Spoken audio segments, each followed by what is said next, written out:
The overall goal of this procedure is to provide a simple way to study the effects of chemotactic and chemorepulsive agents on cell migration.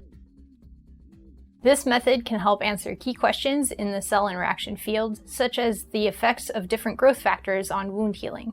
The main advantage of this technique is that it is easily customizable for different applications and simple to use for researchers of all skill levels.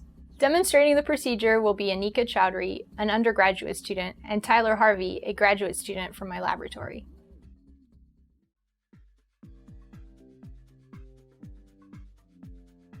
To begin, create a CAD file with the desired shape of the microchannel. Adjust the channel's width and length to achieve the required gradient. Here, two 0.254 cm squares are connected by a 0.127 cm wide channel. Next, obtain a piece of acrylic that is the desired thickness in order to create the proper depth of the microchannel. An acrylic sheet width of about 1/16 of an inch is ideal, as thicker sheets are difficult to cut and very thin sheets can break or warp during the process. Import the CAD file into a laser cutting apparatus and place the acrylic piece on the cutting surface.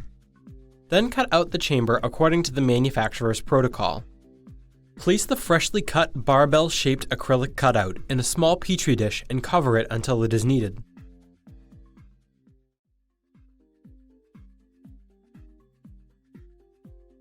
In a weigh boat, add 10 parts of an elastomer base with 1 part of the curing agent, and stir using a micropipette for 5 minutes.